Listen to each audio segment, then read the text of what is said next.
The route is hop in 10 hours and sorry, 2 hours and 10 minutes. 10 hours, is that what we're doing today? 10 hours. Right, bicycle ride with Nick. It's going to be 10 hours long. Got the new bike. First ride on it. That's a lie, because actually I rode over here. Freshly chopped steerer. Thank you very much, Backyard Bike Shop. Where are we going?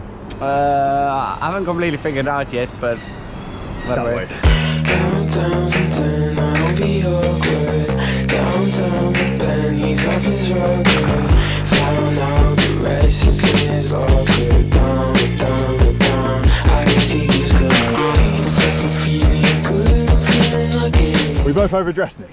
well, I've just got a base layer on and the thin Attacus long sleeve, Yeah, and I'm cooking. It's 8 degrees. yeah. I Shouldn't think be it's this warm. humid. And because we're riding up like 20% climbs. Obviously, I'm mega fit, so I don't feel that.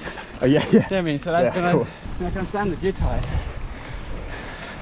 Those big tires. Our tyres are the same size. Yeah, true actually. Is yours 2.1 or 2.3? 2.3. I wish I could fit a set of 2.3s in here. 2.3 should what? Be like an extra 2 or 3 mil max? So 1.5 each side? Oh, I don't know. I'm from South Africa, so obviously. It should be. We're in advanced civilization where we use the metric system. You seem out of breath, are you alright? I'll just get you talking about tyres on every climb, it sorts you out.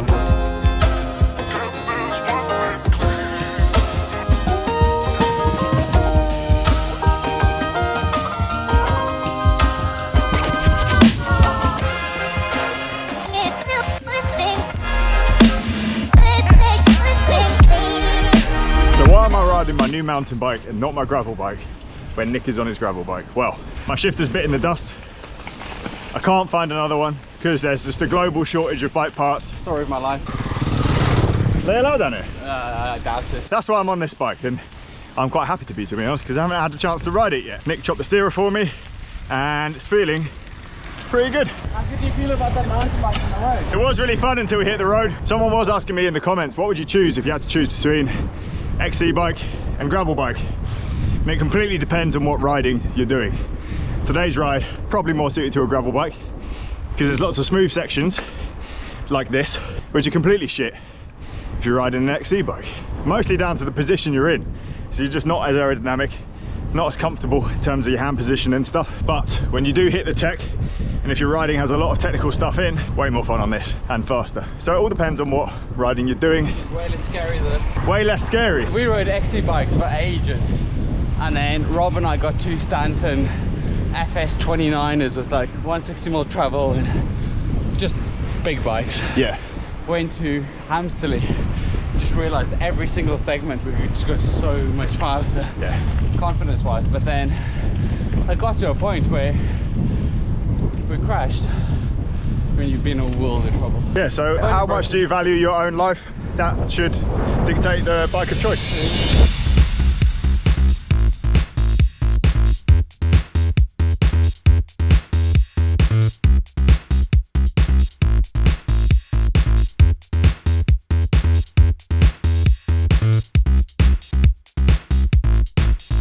Bizarre. I mean, like, I'm loving this. Plugs.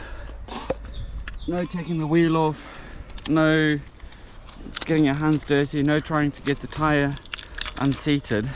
I'm going to be impressed if you manage to do this without getting your hands dirty. I'll be honest. Well, you still get dirty, but it's not covered in oil.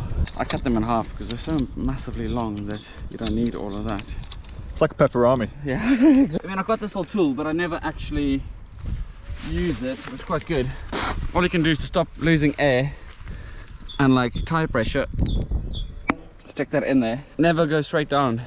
I've seen people puncture their rims and sidewalls and things like, especially on road tires. Always at an angle, stick it in just to make the hole like ream it out. It's weird how it works. You basically, with some punches in tubeless, the hole is not big enough to seal, so you have to make the hole bigger in order for it to seal, or make it bigger and then put a plug in. And if you put a plug in, all the sealant goes around it and like seals it again. And yeah, how many times can we say the word seal? My rear tire's got about 7 plugs in it at the moment.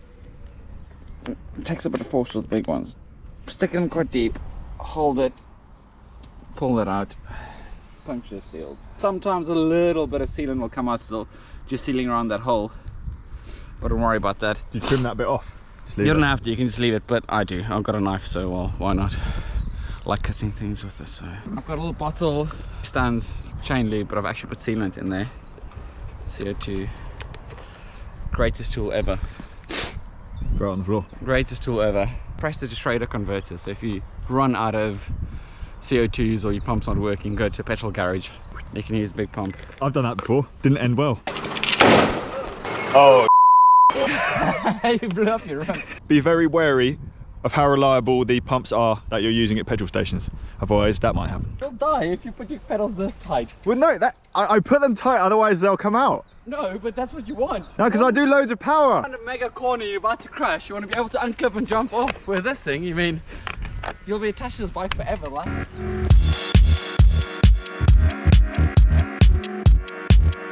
This is the famous North Shore. North Shore. Yeah. Why is it called a North Shore, Nick? To be honest, I have no idea. Ask Dave Hopper. He's the one that. You know who we can ask. Someone in the comments will know. Put it in the comments down below. Why is a North Shore called a North Shore? We need to do an edit of all the North Shores up here. There's a lot. This is the best one. Oh, is that it? Lovely little loop from backyard. Almost back at the shop now. Been advised by Nick that there's more North Shore. One more North Shore. It's the best ride ever. Wow. We usually sacrifice somebody that just rides straight on the Hull's gate first, so we go through it. Life changing. We just did a ride and didn't crash. What? 30 hours recovery, so obviously I can't get home tonight. I'm staying here.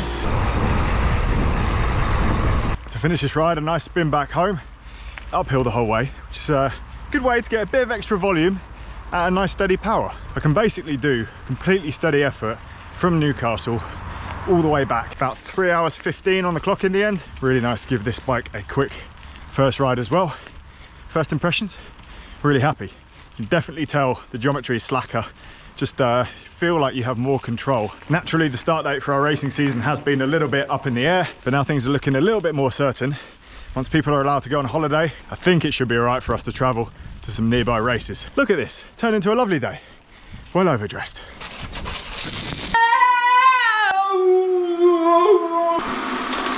How are you doing? Daisy, there's been some wild conspiracies in the comments about what is under my hat. Because a lot of viewers have only seen me with a hat on. That's only under your hat today. You're lying to the viewers. Well, I didn't want to put my lockdown hair on, like that's why I've been wearing a hat. Because there hasn't been barbers open. There's a local barber's like 2 minutes away. Yeah, now I've got normal hair. So there you go, puts any conspiracies to rest. I'm not going grey, I'm not going bald. Actually I have very thick hair, thank you. Uploaded my ride today and I'm under strict instructions now from Ken to make my easy rides even easier. Because some weeks I am actually training up to 20 hours, which is a lot of hours of training. It means it's really important to keep those steady state rides steady state. It turns out that today's ride I ended up spending 15 minutes at threshold or above. And because that's in the context of a 3-hour ride, you don't really notice that you're doing it at the time, and then you end up overtraining basically, which is annoying because when it comes to doing sessions on the turbo like that hard one I did last video, it can suddenly feel too difficult or impossible to complete. Granted, actually riding easy can be very hard to do, especially if you're riding with other people and you don't want to annoy them, or if there's a million hills around your house, which is my situation. It all depends how much you want to get out of your training and what your priorities are. You don't want it to take the fun out of riding either. So it's a balance. We told everyone what we're doing this weekend. What are we doing this weekend? Going for an eye test.